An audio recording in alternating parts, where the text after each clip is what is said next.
Well, hello everybody. We're excited to welcome you here today. We had, it's kind of a chilly morning, and so we had some little cancellations take place, but I'm glad you're here. Who's here is supposed to be here. So I'm going to ask our sponsors, anybody that just kind of wants to come around and join the group, that's fine too. We are going to, as you can see what's in front of you, just kind of go over and start with having Casey come on up and give a welcome. We appreciate Francis Tuttle supporting us. I'm really loud, so I might not even do that. It's got to turn it so hard. Do I not push it on that? Oh, I don't know. Nope. Maybe the sound's going over. Let's see. Y'all can hear me just fine, can't you? I'll just while she's working on that. My name is Casey. I'm with Francis Tuttle. I am just here to welcome you guys. We have a beautiful facility here. We actually have 4 locations that Francis Tuttle hosts. Most of the students that are here are actually high school students at this location, but we do have some adult learners, and we have some really cool entrepreneur programs that we have where we have businesses that are startup businesses that come to us that need a place to have a little incubator. So right behind where we are, there's a little incubator with lots of people here in Edmond who are trying to start their own businesses. So lots of cool things happening in the technology world, and we're glad you're here. These facilities are all paid for by ad valorem taxes. So if you're paying taxes, you're paying for this beautiful facility, and so we're glad you're here. And yeah, hope you have a great day. Great. Thank you, Casey. We appreciate it. I could not adjust the sound, the volume, so I don't know what the scoop is with it. That microphone is working, so. Okay. But as always, I appreciate our sponsors that are here.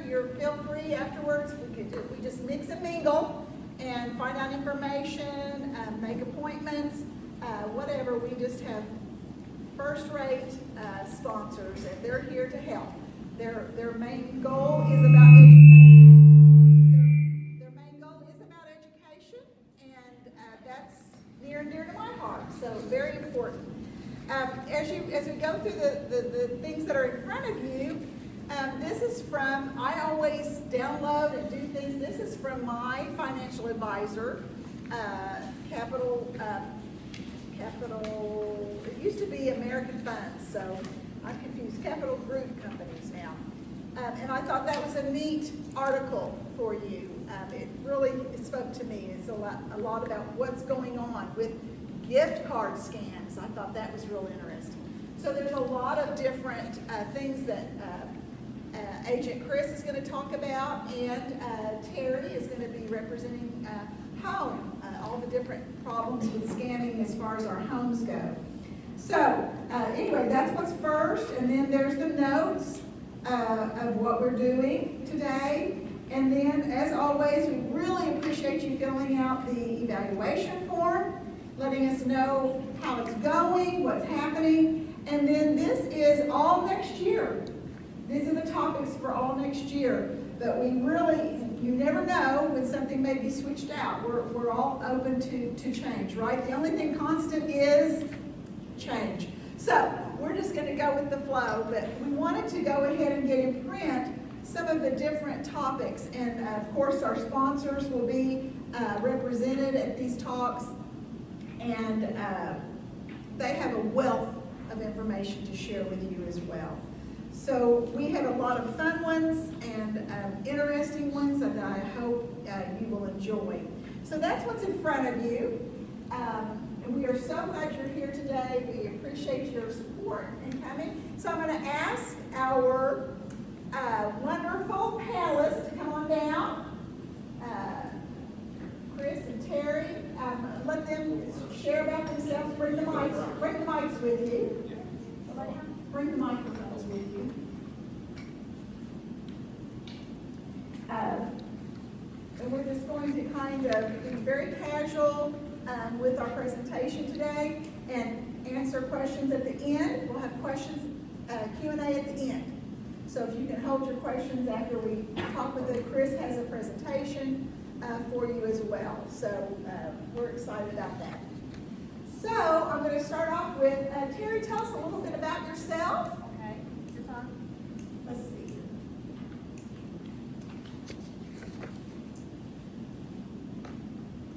Should turn green. Well, you can probably hear me. Testing, 1, 2, 3. Yeah. Okay. All right, I'm Terry McQueen, and you probably can tell I'm part of the Connie Williams group. There we go. Okay. Anyway, I started in real estate professionally in 2013 when I took my classes and got my license. Before that, my husband and I did some investment real estate while we were also running a medical transcription business. So then I decided in 2013 I wanted a full-time career in real estate. One of my first clients was a young woman who was selling her home, her parents' home in probate. And I decided I needed more education. So I took probate classes and got a certificate.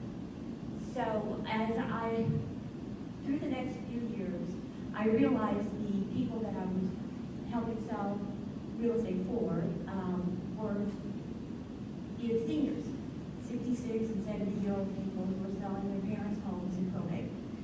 And this was a niche that I was really enjoying. But I needed a network. I didn't have enough people that I could refer these people to. They wanted financial advisors, estate planners, estate liquidators. And so I started increasing my network. And in doing so, I met Mark Cope, our sponsor here with Your Renewal. And he said, you need to meet Connie Williams. And so a year ago, October, we met at Panera Bread. Spent 2 hours realizing we have similar passions. And we hit it off. In January of this year, she moved over to Stetson-Bentley. And this summer, I was fortunate enough to be added to her team. And I hit the ground running, and that's what you do with Connie. She's got a lot of energy, a lot of focus, and a whole lot of goals. And a lot of information she wants to get out there. And I'm really glad to be part of that and honored to be on her team to be here with you today. And you love education too. I love education, and she's an educator all the way. So I've got a brand new respect for the stuff we all need more. Hey, Chris.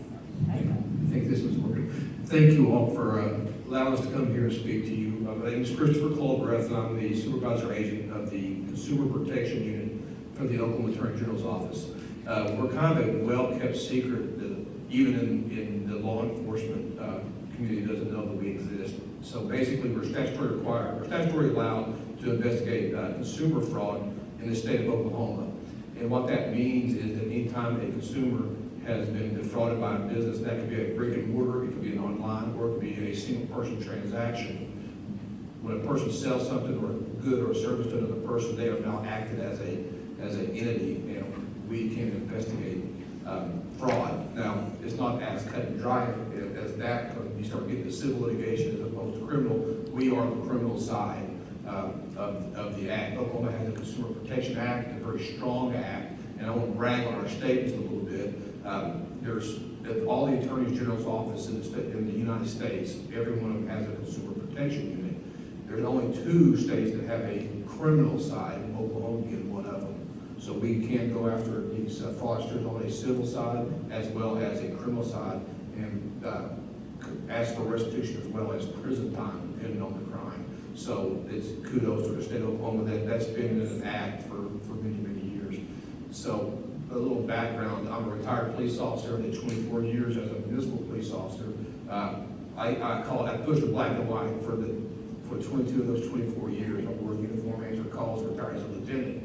And then discovered the Attorney General's office right before retiring, and I thought, white collar, I don't think I could ever do a white collar investigation. I'm a street cop, you know. I don't know. I can chase bad guys and stuff like that. Well, it's been one of the most rewarding jobs I've ever had. We truly are. There's a need for the amount of loss and the amount of fraud in our state is unbelievable. And it's far outreaching, right? Now with the technology and the internet, we are investigating crime that's occurring, that's happening to our constituents here in Oklahoma that are perpetrated out of the country and out of the state. Now, the online scams, things such as phone scams, things like that. Honestly, if it goes out of the country, we don't have a lot of teeth there, but every once in a while we get a little lucky and we'll find a human being here in the country that's helping perpetuate that crime, and we are able to go after it. We have some success. So, So Chris, let me ask you, how much of that, or the percentage of that is towards seniors? I want to real fast introduce Brenda Marchbank. She's our lead consumer rep. She is probably the nerve center of our unit. Bring the chair on Everything around. goes through Brenda. And so I would say that of the amount of fraud total, because we can break it down to quite a bit, I think probably, I would say 50% better. Would you say that, Brenda? So in addition to the Consumer Protection Act, the state of Oklahoma, there's an enhancer in that act that says if the victim is over 62 years old, it's just an enhancement on the punishment. So it's a little known fact. So if we do get a complaint, we don't like to call them victims, we like to call them complainant parties because we don't look at our people as victims, right? Complainant, if they're over the age of 62, we can enhance the sentence more if they are. It's just, again, it strengthens the act. So tell us a little about yourself, Brenda. I am Brenda Marchbanks. I started with the Oklahoma Attorney General's office in January of 2017 as a receptionist, and later as the lead file clerk, and finally to Consumer Protection about 3 years ago. I started out just taking phone calls and going through mail and things like that, and just helping the consumers. Now I am the lead consumer specialist, and I process all of the complaint forms, whether it's senior complaints or veteran or just regular everyday consumer complaint forms for contractor fraud or phone scams and different scams that are out there. So just do what I can to help everybody. That's wonderful. So you hear their story first. Mm-hmm. You're the first one to, when they're upset, when they're emotional. Yes. Oh my word, this just happened to me, you know. Mhm. So you have a calming force, I can tell already, you know, to help them if they call Yes. in. And I'm sure it's heart-wrenching, some of the stories that Oh you yeah, hear. it's very. Yeah. Well, we're going to just start with one question, and then I'm going to turn it over to Chris to do his presentation. But Terry, tell us, what would you consider the number one scam on your radar? Okay, but with my realtor hat on, and the number one scam that I hate to see, and it happens mainly to seniors, is someone who says, I want to buy your home, okay? You have fallen under the radar somehow. Whether we like it or not, all our life events are public. Marriages, divorces, deaths, probates, foreclosures, those are all easily found. And there is some scammer somewhere waiting for a life event to hit someone, maybe you, and then they're gonna pounce, okay? So now you've fallen under somebody's radar and you need to sell your house. And you get a phone call, something in the mail, a text, I wanna buy your house. But I'll pay you top dollar. I'll pay you $12 to buy your house. So you decide you're gonna talk to this person. They come over and they give you decent price on your home. Not, perfect, but close enough. And it's cash, as is. We can close in 30 days or less. Take what you want, leave the rest, I'll deal with it. I'm gonna do you this huge favor, okay? This is the scamming part. They never plan on paying you that top dollar.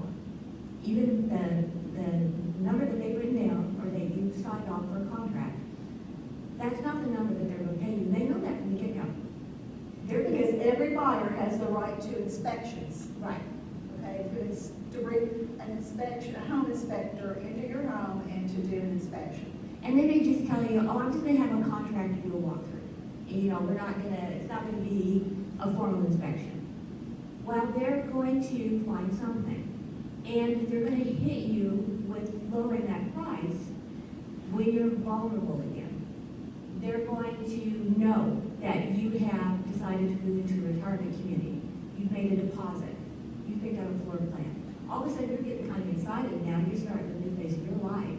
You know, you've kind of disconnected from the house. They're going to know this, and that's when they're going to come in and say, you know what, we found all kinds of termite stuff over here.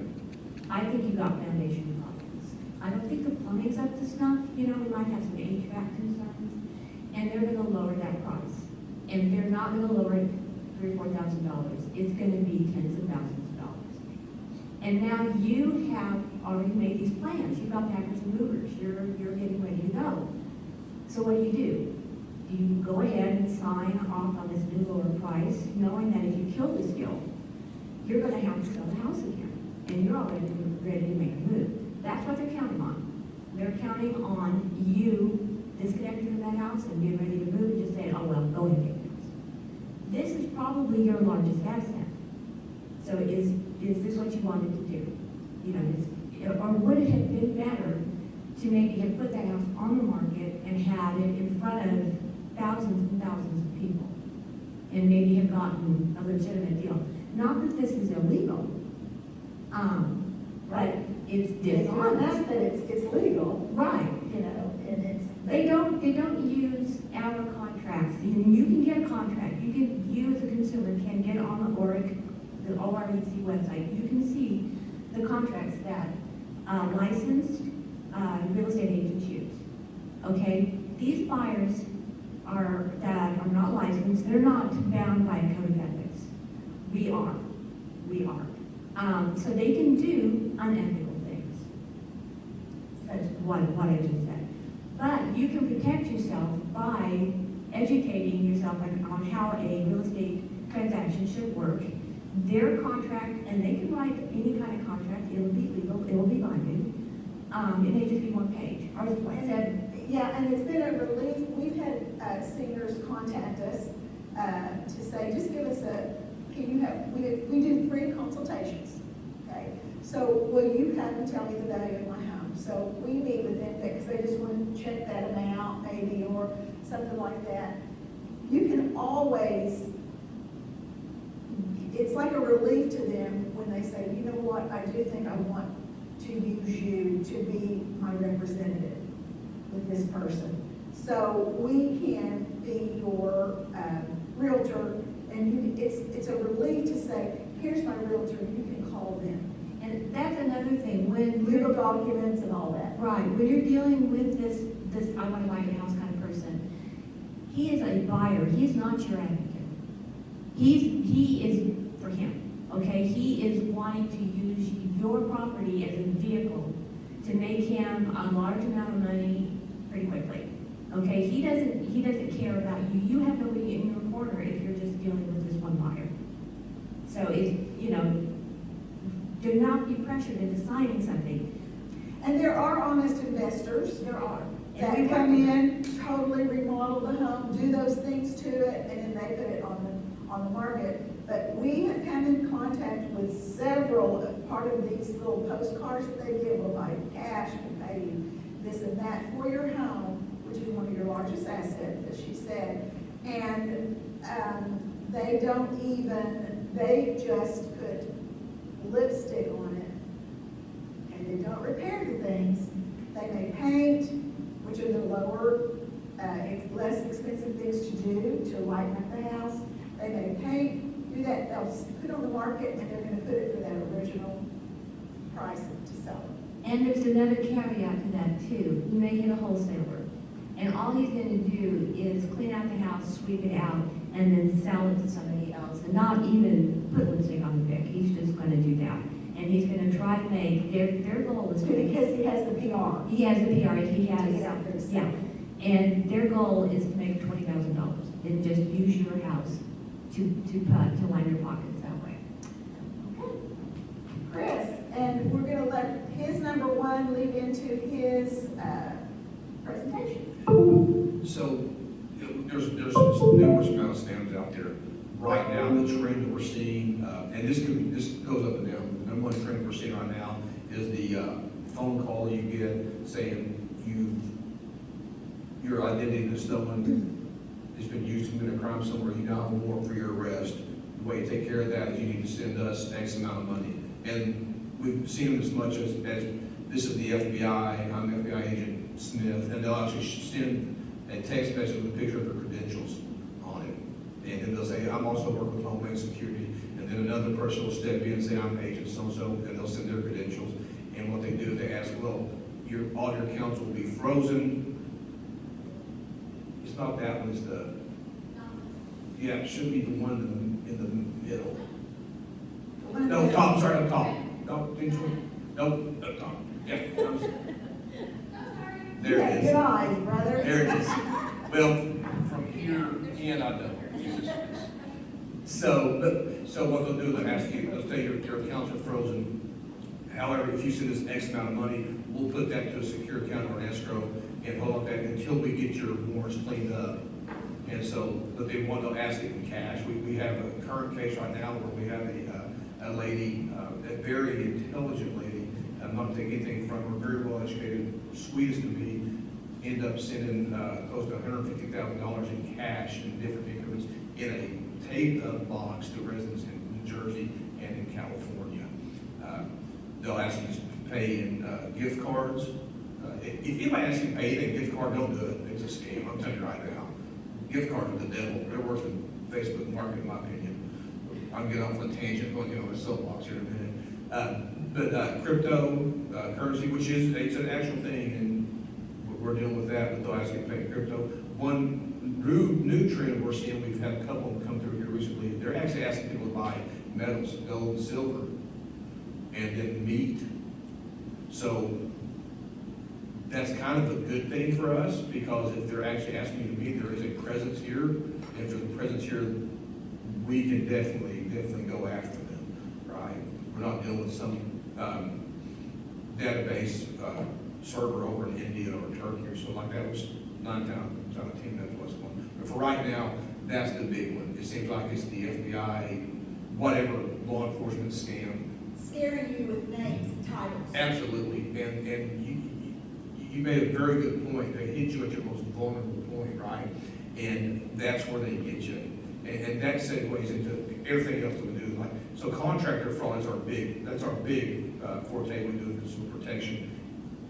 When the scammer, even if they start legitimate and it goes bad and we see it go bad, it's when they see you in a vulnerable spot and they take it at that opportune time to pull their scam. So you touched on it.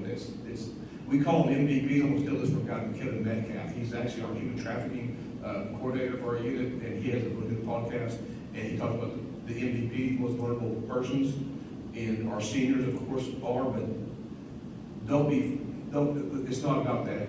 Anybody can be scammed. I don't care who you are and where you're at in life. Anybody can be scammed if you don't put your roadblocks. So that's probably number one at this time right now. Okay, I'm just gonna give an experience that just led me to an experience, because you said any age, which of course I just forgot I'm a senior. But anyway, someone asked me earlier, said, Connie, where do you like to shop? I like to shop on Chico's, right?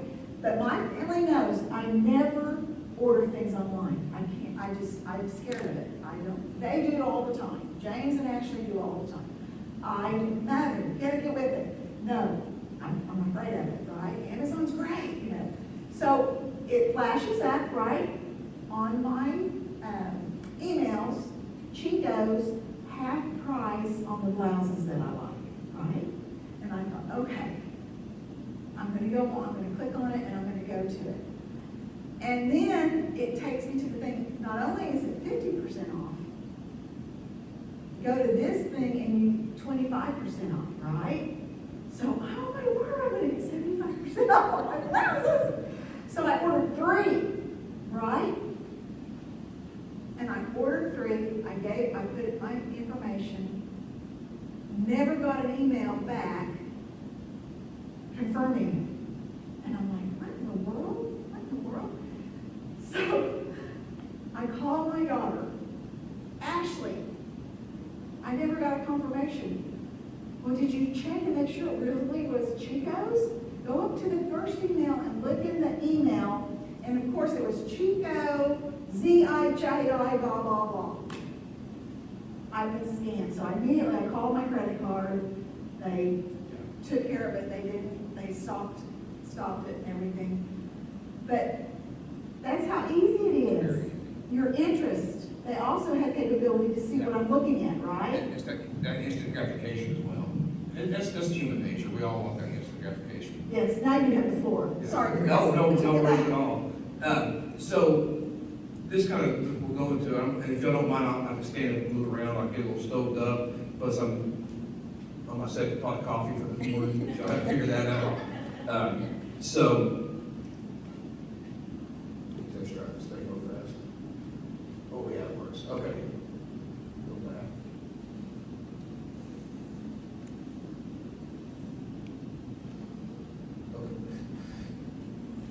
Oh, my goodness. So, this is our presentation, and as y'all all know, there's a ton of these scams out there, right? With the crime scam, which is kind of what I told you about right now. Hey, someone using your identity has committed a crime, you have a warrant for your arrest and things like that. Social Security scam, IRS scam, very similar. The Medicare impersonator, deals on prescriptions, all the false investment opportunities, refund scams. You can see it, right? We have a ton of charity fraud, and I want to touch on that one here shortly. The Attorney General's Office has recently started a charity fraud enforcement unit. It's an own separate unit. They're kind of attached to us. So it's brand new, the only one in the country that's actually doing this. Virus, text scams, email phishing, false online shopping, like you just said. So same thing. Now, Amazon loves my wife because for some reason they show up like 40 times a day. Why can't they come once? But they show up like 40, 50 times a day. And so anyways, I'm going through, I'm scanning through, and I see this for Danner boots. I love Danner boots. And they had a great sale on them. I thought, no, I'm going to be smart. I'm going to go to the website. So I got out, I'm not a social media person, so I get out of social media. I go to the website, and the advertisement's there. It's exactly what I just saw. So, order me a pair of new Danner boots, and I'm going to walk in and talk coffee here in a couple of weeks, right? They come in. I get this weird email confirmation.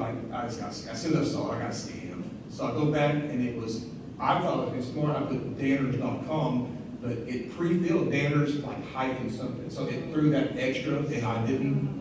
I trusted myself, and anyway, so it happens, right? Shame on me, so I was able to stop the charge. Romance scams, I'm gonna tell you a quick story about these.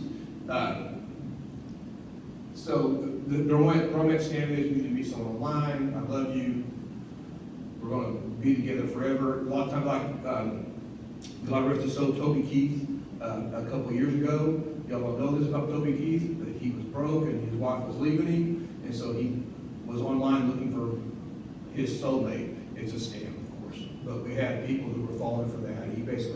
People would go to his actual website, social media page, and leave a comment like, God bless you, or thank you, all this stuff, and they were able to go through, the hackers were going through there and get these email addresses and contacting people, and these MVPs, some of these most vulnerable people were getting emails, hey, this is Toby Keith, thank you for praying for me, I know I'm sick, blah, blah, blah. Then the next email was, hey, I'm financially broke, my wife's leaving me because I got this cancer, and eventually they formed a relationship, and I am broke, if you'll send me $20,000, you and I are going to run off together, and I know one lady in the Yukon area did about $64,000. What was Tim McGraw really was going through the same thing, so Tim McGraw was out looking for a new soulmate because, I forgot his wife's name. Faith was going to leave him, and so Tim McGraw got a lady out in Piedmont. So that happens, those happen a lot. Again, it's vulnerable people that, they're looking for something in their lives and they find a void. The worst one I saw was a lady come in, and this was before I retired, out at the PD. She came in, and this, again, a very well-educated woman, had a great job. She worked for a banking institution here in the metro area. worked with for 20-something years, and she says, hey, I met this guy online. We started a relationship online. They said, no, I get an email from another, or instant message from another individual saying, hey, the guy you're talking to is a scammer. Get rid of him. I know him, I will get rid of him for you. And the guy did. And he contacts her back and says, hey, took care of that, don't talk to that guy no more. He's a scammer. So now they form a relationship. And he talks her into cashing checks for him at the banking institution she works for. So she ends up committing a crime, ends up losing her job after 20-something years. She shows me the picture of the men that she is talking to. The first guy that was the original scammer that got ran off was Jason Statham, the actor. And actually they used his picture. The other guy that swooped in to save her, that ended up taking her money, was The Rock, Dwayne Johnson. And I looked at the man, and she goes, I know. Come on, I mean, bless their hearts, right? So they hit you that verbal time, right? Telemarketing fraud, they call you up, hey, we're selling this or selling that. You know, we tell people a lot of other things if you're hard. This is good. So, recent study about AARP, consumers lose more than $40 billion a year. 40. People over 50 years of age account for about 56%. I think that's kind of continuing. It's kind of the numbers are pretty close to the same. Our younger generation are starting to get a lot more. Why? Because they're on those computers, those phone. That phone, the least thing you can do is make a phone call. It's a computer. So here's some quick tips. Hey, you want a free gift, vacation, prize, whatever it is. But you got to pay in advance. No, you don't. If you want something, you want something, right? You must act now so they get you that sense of urgency. Hey, you got to get this right now. Must act now or it's going to expire. You can't afford to miss out on this. You can. Well, evidently, if I didn't win, I guess I could afford it, right? And there's no need for written information about the company. Just check. Yeah, we're good. We're good. Always do your research. Remember the Publishers Clearinghouse? It's still around, still a thing, and we actually worked to stamp one in a couple years ago. We didn't really work with the case, but the best part of it was one of the agents actually kept the guy on the hook for about 2 weeks on the phone, thinking he was going to actually go through with it. And then the guy kind of got bored with us and hung up on us. So our phone registry, do you want to tell about this, Brenda, because this is really your...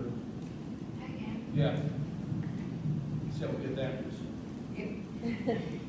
So, I was running the do not call list, which it's for registered telemarketers.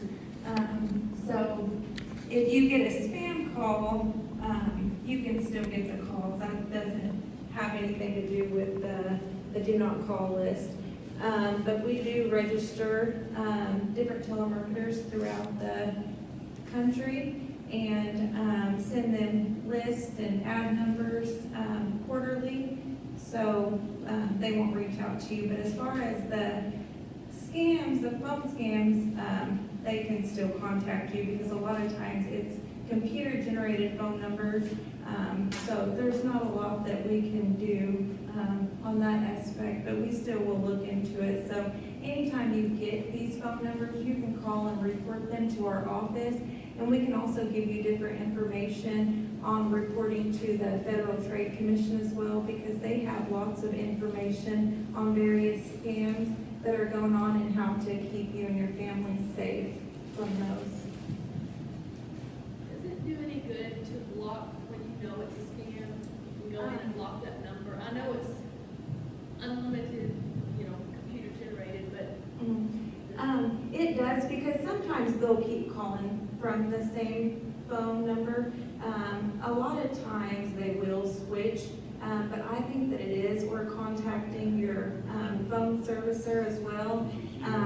A lot of times if you don't know the number, don't answer it, because once you start answering it, they'll keep calling. Right. So, Well, yes. I don't answer, but it usually says possible scam or Yes. something. Yeah. And I just go in and block that number. Yes. And I know they're just gonna go to the next computer number, Mhm. but at least they won't use that one again. if you initiate the phone call and talk to them, you will start receiving more calls from various scammers.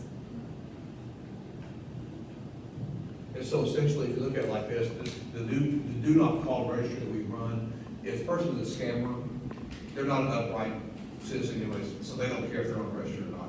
It helps with the ones who are legitimate, but not so much the ones that are illegal.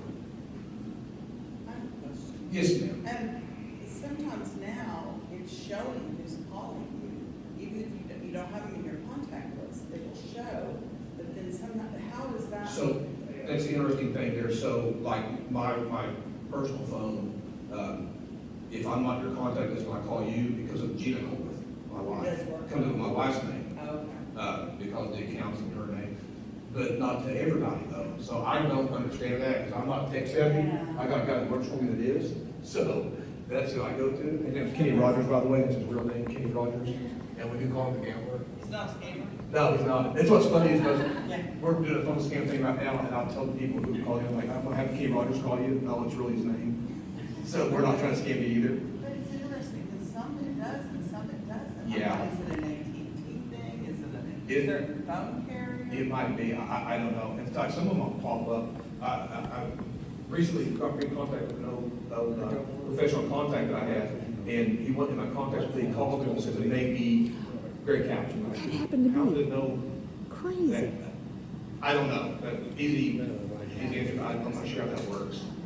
Glenn just brought a thing where sometimes it's your own phone number calls you. Yeah, so they'll spoof your number. So, our first experience with it, my first experience with this was back in about 2017, 18, I was still at the PD, and we had a lady call up one night, she said, hey, I got a warrant for my arrest in the Bethany Police Department. I don't know why, I've never done anything. So we got talking to her, and sure enough, we had no record of her. And what happened, she had received a scam call, and it said from Chief J.D. Reed, which was the actual deputy chief at the time, and the phone number that called her was the police department's private number that the public didn't have. So it came up Bethany Police Department when she put it on her caller ID.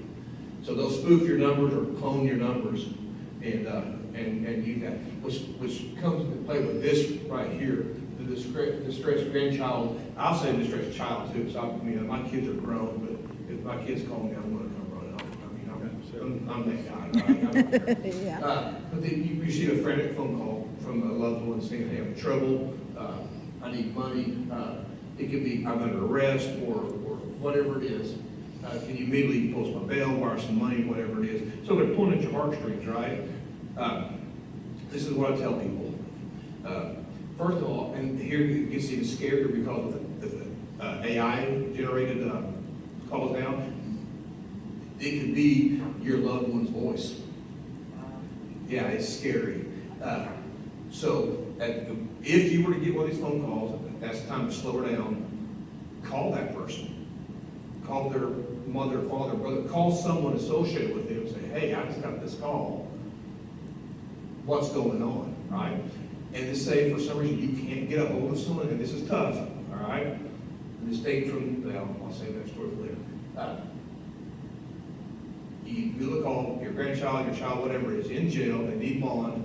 Here's the deal. That stings. If they truly are in jail, it's gonna suck for a little while, right? But think of this, they're in a secure place, you know where they're at. Whatever's gonna happen to them, you can take care of it in the morning. You don't need to do it right then. Just slow everything down to your speed at that point. If it's legitimate, get them out in the morning. Hey, not in jail, might do some good if they showed up there, right? Helped out my kid. I put him there myself, by the way. It didn't work. So slow her down. Nothing's immediate. There's no immediate threat danger, right? Reach out, call them, call someone who does know them, and just do your research. I was in the sweepstakes. Hey, you won. Valuable prize. But you gotta send money to get it. I mean, it makes sense, I'm sorry. But people do it. God love them. Sweepstakes are free. Buying merchandise will not improve your chances, I don't care what they say. And your bona fide, that's the way you really go, like Publishers Clearinghouse. They'll always have that big giant disclaimer, right? Because the legitimate businesses are gonna do that, they're gonna put their odds of winning as well. Shoot, our lottery does that. And if you truly win a prize, you don't have to verify the email or the credit card number. Right? They called you, right? Hey, you won. Yeah, who are you? Believe that. Foreign lotteries, these used to be big, we're not seeing much of these anymore. The Canadian lottery and stuff like that. Hey, you won the lottery in Canada, and just send us X amount of money to pay your taxes, and we're gonna send you, all of your winnings.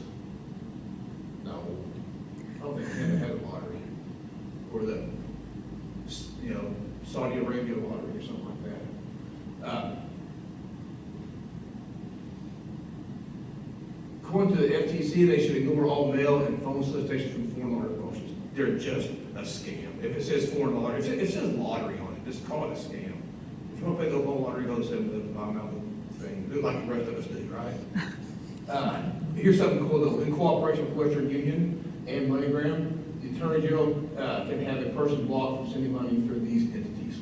So if we can identify an entity that does this type of thing, we go to Western Union and MoneyGram and go through the form, and they will not allow that entity to send money anymore through their system. Now they can go through Zelle or Green Dot and those other ones, but Western Union and MoneyGram will shut them out. Fake virus and ransomware. I'm very honest with you, I'm about as tech savvy as a monkey, but we do see these. You'll get a pop-up browser in your window or something that says, hey, your security, your virus protected ransomware, it's down. We can instantly fix it right now.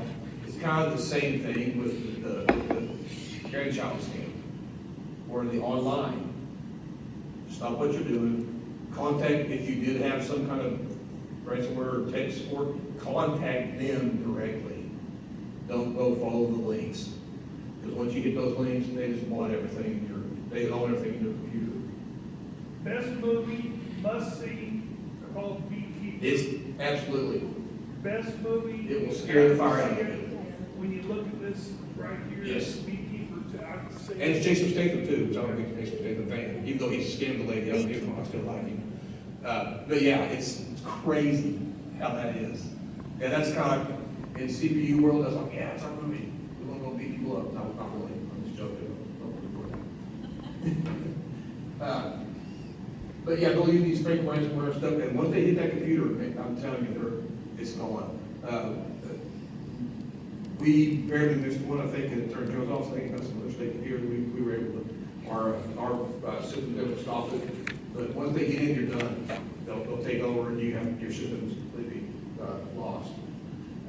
Online shopping, this is for you, Connie, and me. All right? It's shouting Connie Williams, right? This is for both of us.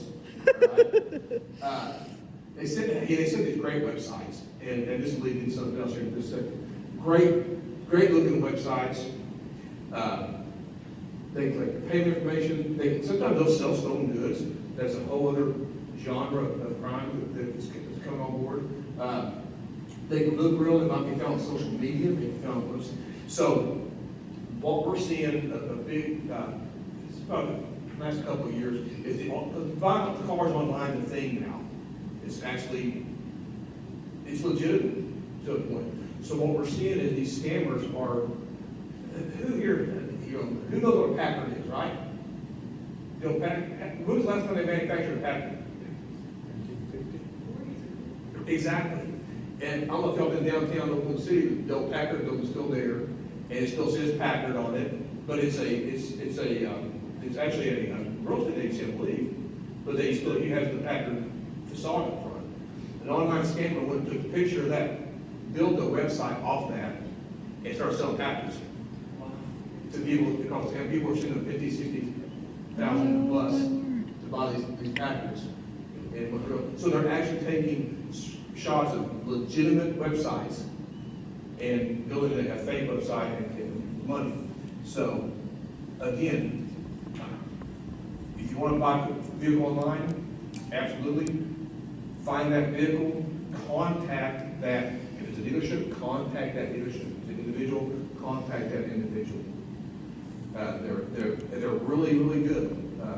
These websites these people are setting up. They look legitimate.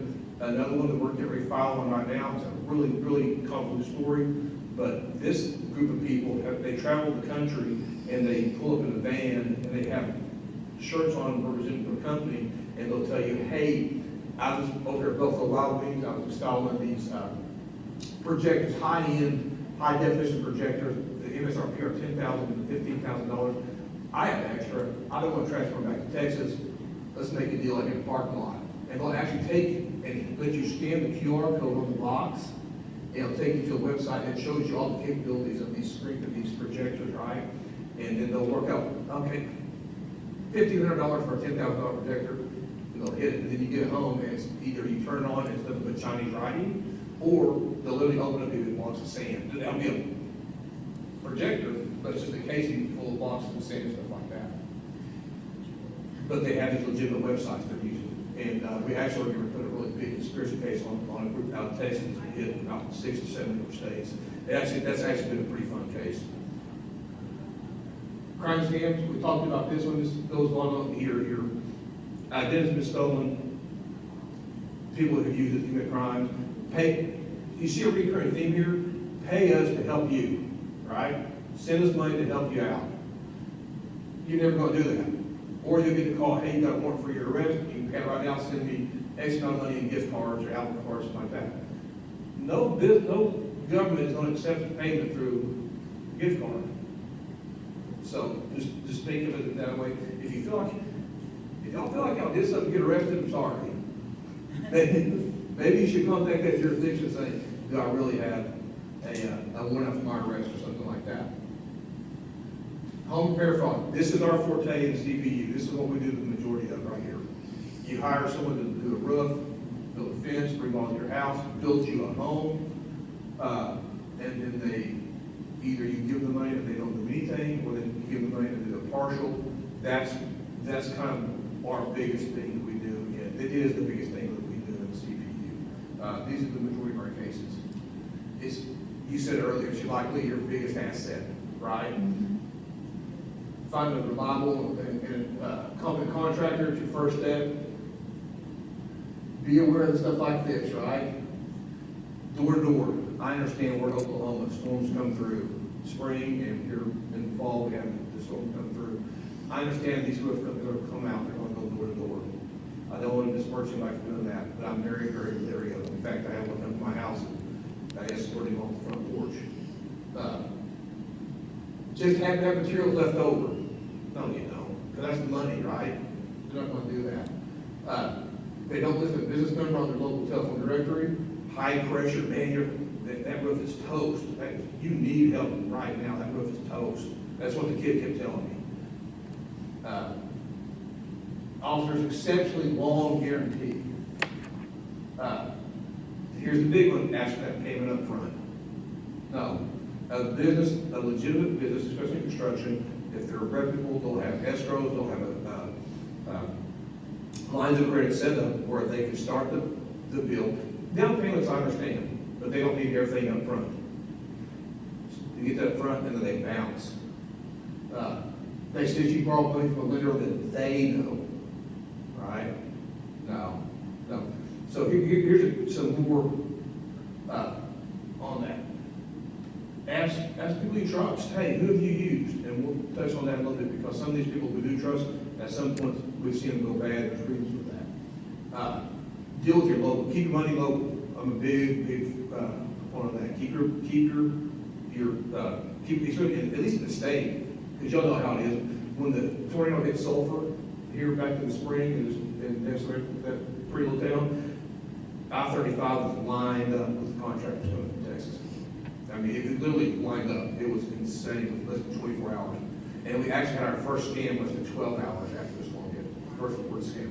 And you know, Chris, I'm just gonna step in here, real quick and just tell you too, this is not two realtors, a vetted realtors, horn, but we are more than happy to give you vetted contractors, roofers in the community. If something comes up on your house, have a relationship with a realtor, because they deal with these people all the time, and they can give you choices. Absolutely. We're just not gonna give you one person that we're working with. We'll give you a couple of roofers, if that's what you're needing, a couple of plumbers, but that's what we are here to do, is to help you, even if we're not selling your home, if you wanna stay put. That's fine, but it's so important to have that safety Absolutely. net underneath you, that works with these people all the time. They are vetted. I can't just express that enough. And thank you, because I actually never thought about that. That's a great resource that we can now add to. Yeah, because we use them all the time, Yeah, and so we're happy to share those. absolutely.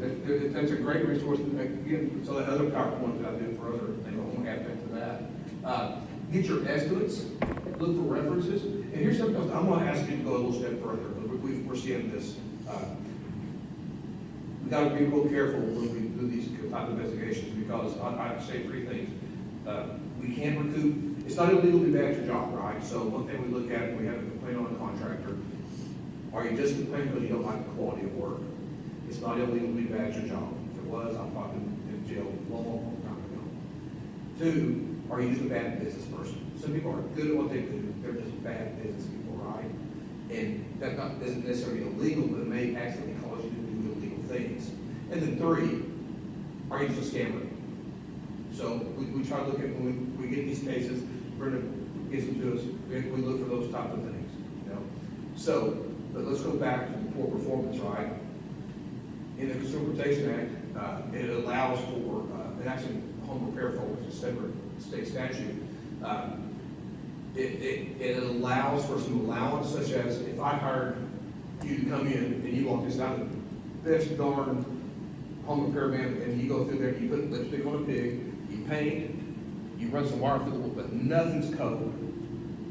I go back, I check, you weren't even licensed to do this type of work. We can show there's an intent to fraud, right? So on that poor performance, we now can get a criminal charge, is what I'm trying to tell you. So here's what I ask you to go further. And I know it takes some time, especially if you have a large project. Find out who your contractor, talk to your contractor, have a relationship, find out who his subcontractors are. Hey, who's in your electric? And then go contact the industry boards and see if that person is licensed to even do electrical work in the state of Oklahoma. HVAC.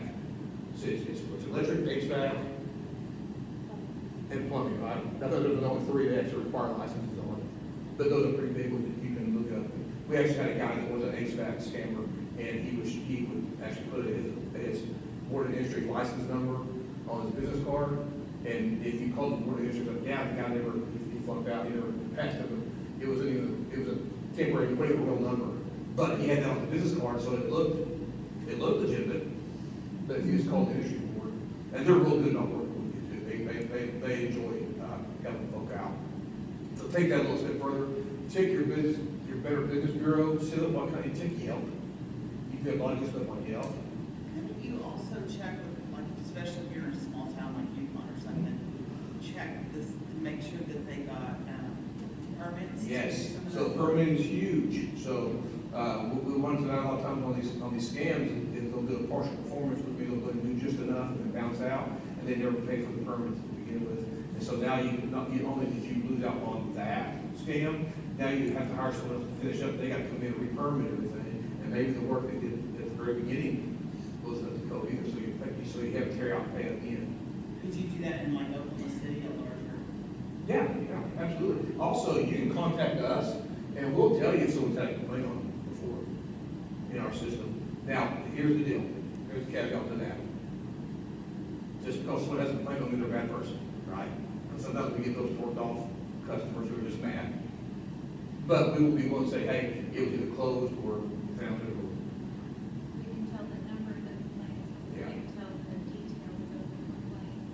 And I've just seen a lot of people complain. There's probably something to do that, right? Walk like a duck, talk like a duck, it's probably a duck. Well, wouldn't you say it's probably best for you to reach out to the potential person to work for you than them to just knock on the door? I said, don't you think it would be better for you as a consumer to reach out to a business before they just come? Absolutely. And one of the big ones to look for, big things, hey, I was just down the road doing work on your neighbor's house. That's a huge one. Okay, tell me which neighbor. Point them out to me. I want to know whose house you were working on, and then I want to talk to them. Yeah. Another thing, that brings up a good point, this is going on. They'll come to your house, hey, we can get free estimate on your roof. It's happening right now, especially in Edmond. And then, hey, before I come here on your roof, here's my iPad, would you mind signing this? You're not buying anything, but would you sign this off on this? Don't do it, because what we're seeing is some of these illegitimate companies are actually using that signature to take out loans in your name. I don't even want them on my roof because they can fall off. And if you come out, they're already on your roof, get them off, because they'll do, that's another tactic they're using. They'll just climb on your roof. Then they can fall, you know, say, Absolutely. Yeah, no, don't be sad, no, don't be in my yard. oh, well, I'll just give you an estimate. No, I don't. Yeah, they do not understand what they make a living, I get that, I'm not mad at them, I get it, but let's do it right. We talked about a little bit of this, charity fraud. Frequent calls, direct mail requests, donations, lots of payments to charity that haven't heard of. If you want to get to charity, find one, do your research. If you're they'll do it, donate. It's that easy. If they're calling you and they're soliciting, now do your research, find what you want. All right. Kind of the same thing here. If they do contact you, do your research on them. There's no sense of urgency ever. High pressure tactics, asking for in cash. I know, yeah. Don't ever give any of your personal information. Never give your information. This is more what we talked about. If you want to check on a charity, Better Business Bureau, or give.org. Or you can call our office and see if the charity in Oklahoma has been registered to our office, so they have to register to our office. And charity fraud unit, which is actually in the same hallway attached to us. And is your contact information on the handouts right up there that we can give them? Yes. Okay. Absolutely. The complaint forms. Take a look if you don't want to file a complaint. The complaint forms there has all of our information on there. And also on our website, the Attorney General's website, you go to the Consumer Protection Unit, they'll have everything you need to contact us. So just general tips. Never give out your credit card, social security, never got any sensitive information. Don't be afraid to ask questions. Don't be afraid to hang up. Don't act quickly. Avoid the weird payments. Hey, pay me in this form, but also pay me in this form. Threatening behavior, fake caller IDs, we all look at that. Calls about impersonations. Links, don't be clicking on the link on the line that you don't know anything about. And talk to your friends and family. And also ask your Social Security accounts. Bank institutions are really good about nowadays to help you monitor your accounts and set up second authentication to get to your account. Go through all that. Make it difficult for you, I know, but more difficult for them. So inclusion, our seniors are often seen as easy victims of scam artists with some tools and education. They and their loved ones can protect themselves from scams. Also, seniors work longer and harder, right? So who's got more money than the younger generation? Mostly the seniors, right? So that's who they want to target. So I know that was fast and loose. Thank you very much. You're not on the hook yet. Okay, I'll throw Just it take a seat, yeah. Just real quickly, I just want to cover two things, then we're going to open up to Q&A for you.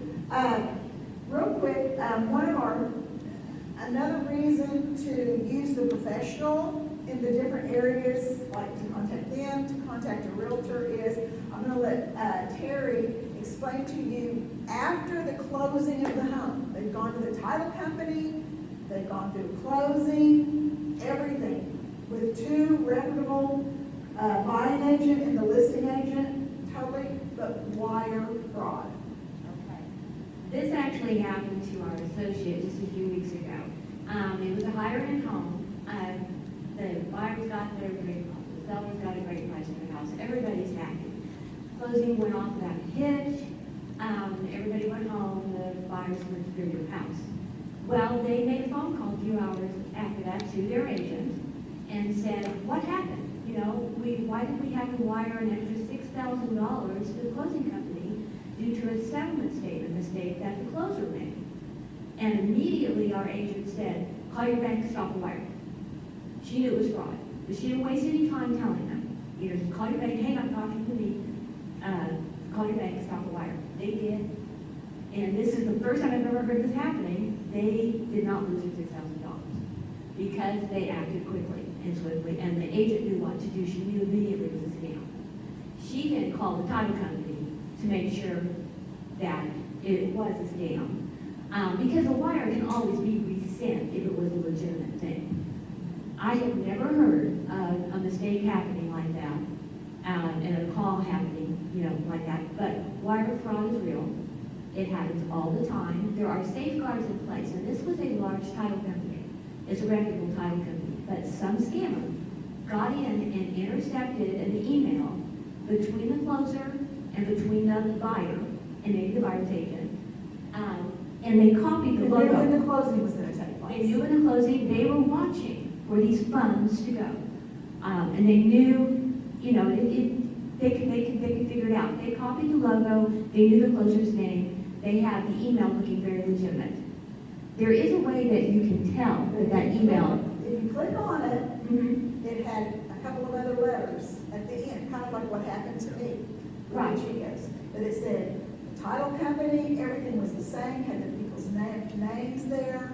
And with AI, they are able to improve their grammar. I think you probably have seen some scams that where the grammar's off, the punctuation's off, and now they're using AI to do that, and now it's a whole lot better. So whoever was at the intercepting this wire is either in Russia, North Korea, they're not here, you know, but they were very savvy, and they knew what was going on. And the title company, And also too, like, you think about it, $6,000, okay, well, that must have been, that's a plausible mistake, right? They didn't ask for 30,000 or, you know, something like that. But if they do 6 of those a day, closings, you know, they're making 6,000, 5,000, 3,000, whatever it may be that they're sending out. and there's no way to find these people. There's no way to track them as far as we know, you would know. So they just get away with it. So this is, and the title company has they have their safety, you know, but people are inventing new ways to hack all the time. And scam all the time. You would know that better than me. Yeah, it's scary how they're adapting faster than we can keep up. It just is what it is. Exactly, and I think probably one of our next ones, which is the same one that you said, people coming to your door, calling you saying, we had a storm. Anytime it's after the storm, you just say, well, I have a roofer, thank you. Yes. And remember we talked, yes, ma'am. I was gonna tell you, my neighborhood got hit by a hailstorm, and the entire neighborhood needed roofs. And they suggested to us that once you find a roofer, put a couple of signs in your yard, that will scare away anybody who thinks they're coming to get on your roof, because they think you've already. Right. If you don't have a roofer, if you're not planning to do it for 6 months, you ask them for a sign, put it in your yard, and it will help people from. Very good, because when it's multitude like that, they take a while, right? Yes. For them, so they're saying a good deterrent is to go ahead and put the roofer's sign in there. It helped us tremendously. Yeah, you have a license. All day long. Very good, Yeah. very good. So we'll get out after the school, we'll put our anti-fraud sign, you may have seen it, says, beware Yes. fraud. If you let us know, we'll come film in your neighborhood, we'll film in your yard. So, and that does. Thank we'll do you, the that's a deterrent. good thing to know.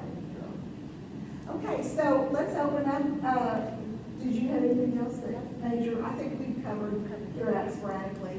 Yes, ma'am, Linda. On the do not call list, do you just do that once? Because I know I've done it, Here. a couple of years ago. Say this out loud.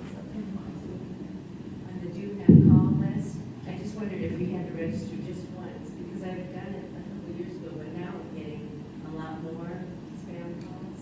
So I didn't know if I could do it again. Does the do not call list It's, work? your number stays on there. It works for registered telemarketers. It does not work for the spam calls.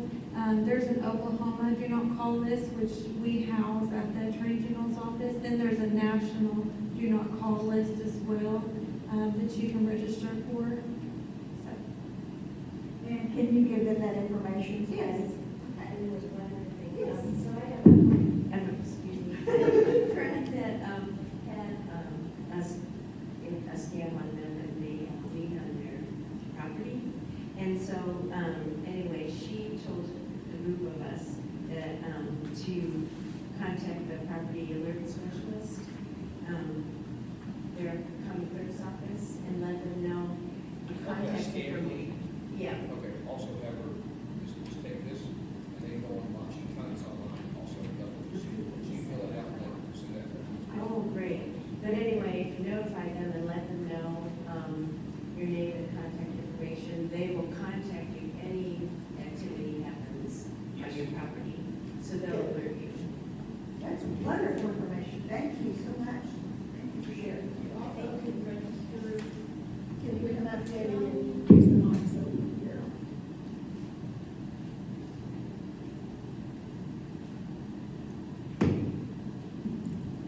There's scams on people coming in and somehow taking over the title to your house and selling it without you knowing. But you can register with the Oklahoma County Treasurer's Office. The county clerk, that's it, the county clerk's office. And same thing, they will let you know if there's any activity, but it has happened. People, Yes. The Oklahoma County Clerk's Office does notify you if you register with them. The problem is, I have a property, I'm registered with them. I got a notification from the county clerk, I went down there. They had no idea what was going on. They finally found somebody in the back room who tried to explain it. But I started getting many of them. In fact, I have 3 right here on my phone from the last 30 days. And what happens, if somebody buys a piece of property in your development, not just your house, but in the development, they notify everybody in that development of the filing of a deed for other properties. So it really is creating more hassle. You never know when to pay attention. Right. Like I said, I've got 3 right here that I can forward to you right now. Please, check them, because you've got to take the registration number, locate where it is, try to contact them. Many times the person who filed the deed is out of state or something else, and it really has become quite a farce as far as I'm concerned. Interesting, I had not heard that here, that's interesting. And a lot of seniors for passive income, you will have multiple properties, right? So it's very dangerous for those of you that's your form of extended income, passive income, monthly, for those homes. So very important to keep up to date with your title. But you have no way of following up. I mean, the county clerk's the only place you can go, and unless you can find who actually filed that deed, you're wasting time. Like I said, I've got 3 right now. I'd love to give somebody, search it out for me and find out if it's within the last 30 days. And the phone calls for real estate, I get 12 to 15 at least per month. Yeah. With offers. I got one in the mail even this morning. He's out there in the car. Price, name, everything on it. So it's a. Yeah, because the county, they could go on the county and see what the county is the amount they're taxing you on. Yes, I had a question. You started off, you said that Oklahoma Attorney General is just one of 2 of the 50 states. What's the other state? I want to say it's either Kansas. Okay. I think it's Kansas, because we've actually worked some cases with, no, it's not Kansas, we actually was involved in another case. Maybe Missouri. Okay, but it does both civil and criminal, and why do the 48 others not do it? It's because it's state by state. And the only way the only thing I can think of is that these are not straightforward cases. I mean, we can work a case and we get to the end of it, we work for a year and realize that this is nothing more than a contract dispute, right? Because we have to get done, because this party's saying this, my contractor's saying this, and as we get down to the bottom of it, we don't know. So one thing I think of is they just look at it as a civil dispute, and you can either go with a private civil matter, or if it is egregious, that state will sue for you. So you've been working on it for civil, and then it turns out to be criminal, and then you have to go somewhere else. Yeah. And that's why why are the other 48 not combining that? From what I understand, and now this is the consumer protection unit, from what I understand, they're getting better. There's supposed to be some others coming on board, but as of right now, and I actually checked this up with one of our senior attorney generals here recently, it was still two.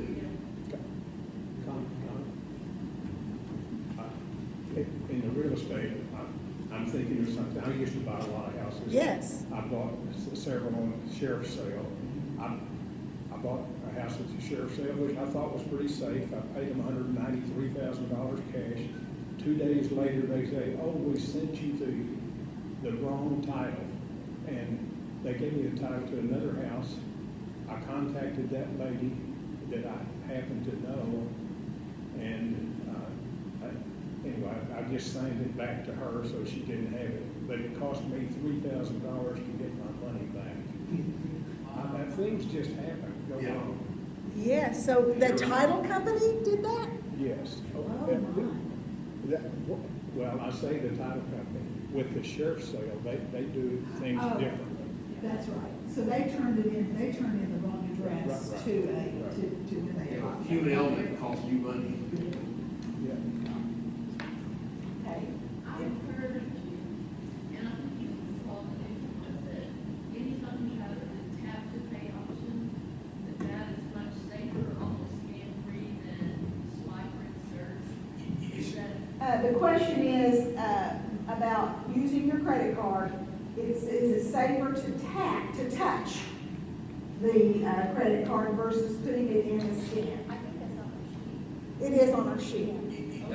I'll be honest, I've heard that, I don't know for sure. I just know that anytime we use our credit card to buy something, especially in public, we can do a whole other class on Yes. skimming. It's Credit just card, scary. yeah. You know, if you're gonna do it, get gas, we all go for convenience, we swipe at the pump. Best way to defeat that is to go to the store. I mean, yeah, Bypass the convenience. it is, and I know it Go for stinks, safety. but Isn't that sad? Sad, sad, sad. Okay. Hiring a contractor, what, I know you don't pay upfront, but they always want you to pay upfront. Sure. What's the sweet spot of that? you know, I've thought that over and over, and The question was, with the contractors that are asking you for something upfront, Yeah. whether it's a down payment, whatever, what's kosher with that? well, I'm going back to what my daddy told me when I was a young kid, is don't give them enough that's gonna hurt you, and, I mean, it's all gonna hurt, but it's not gonna put you out, right? I think on the normal, I'm trying to think, here recently, was it 5% on new home build? We still had That, for what? for down. For down payment? Yeah, You didn't use your mic, but, Oh, it is usually a percentage, like 5% or. Yeah.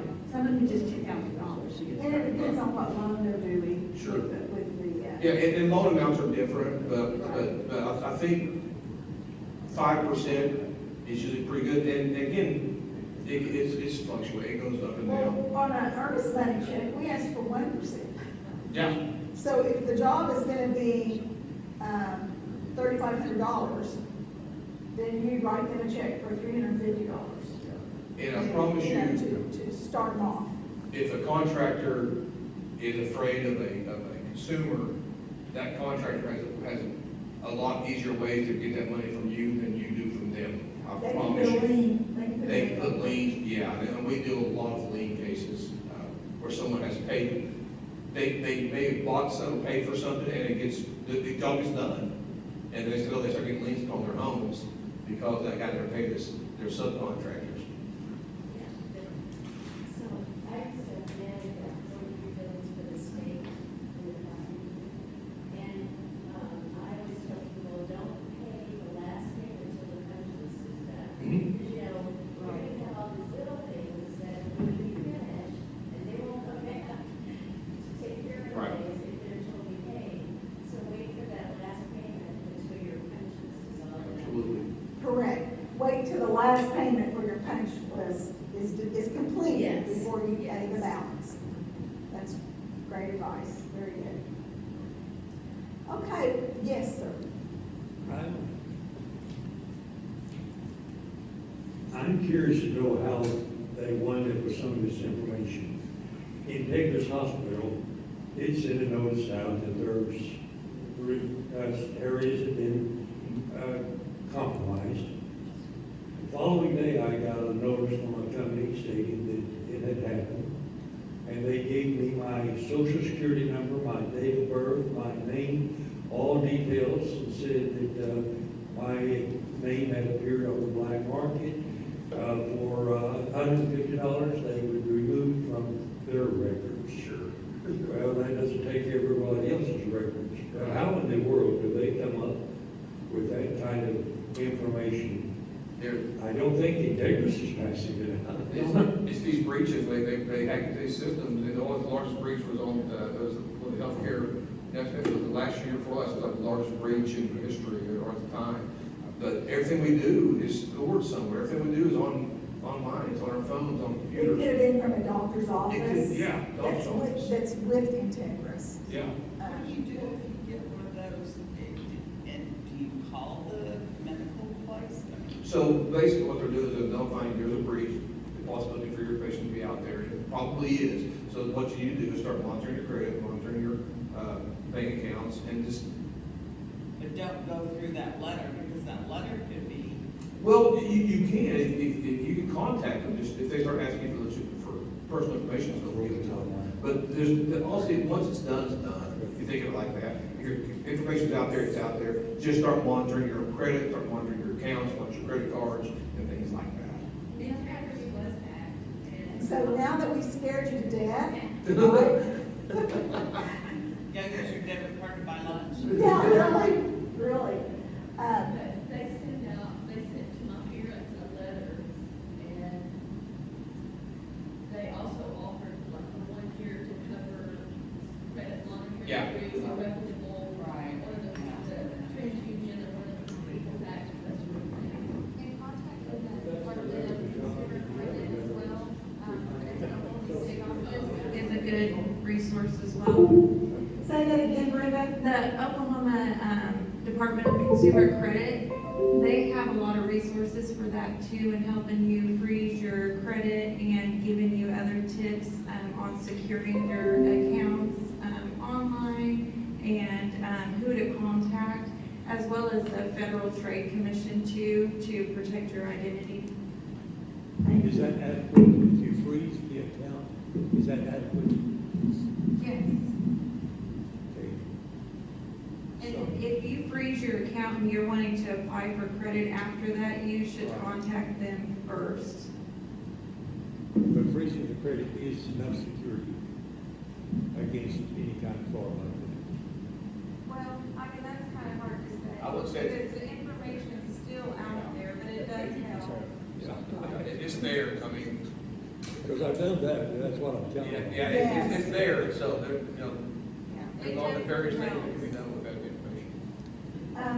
I think just being aware of not giving out information once you're contacted with something like that.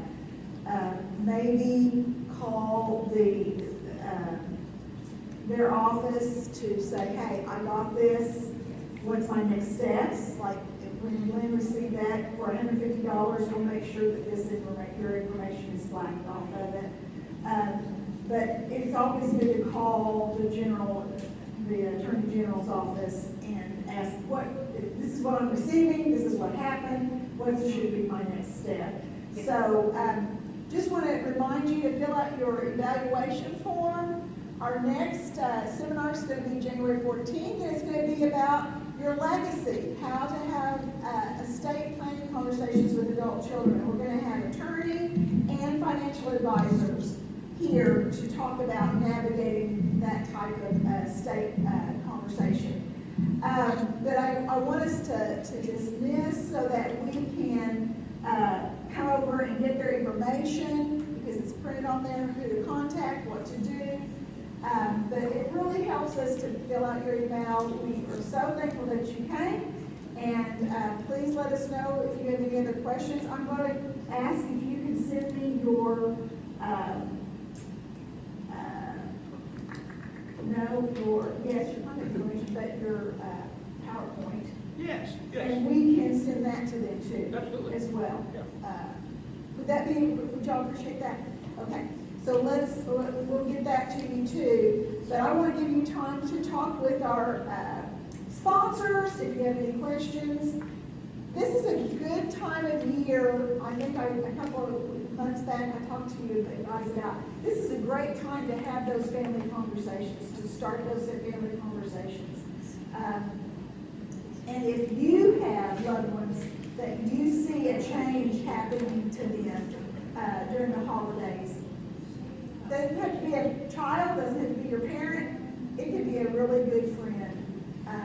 Our sponsors are here to help you and guide you with maybe other options that they have. So thank you again, and we look forward to seeing everybody January 14th. Bring it back.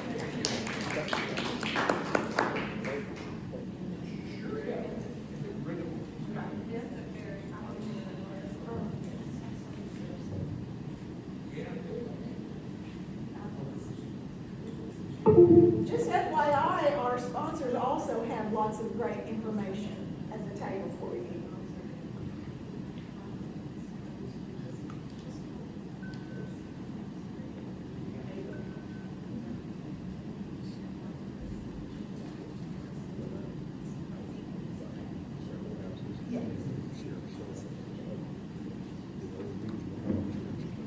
You guys are too quiet.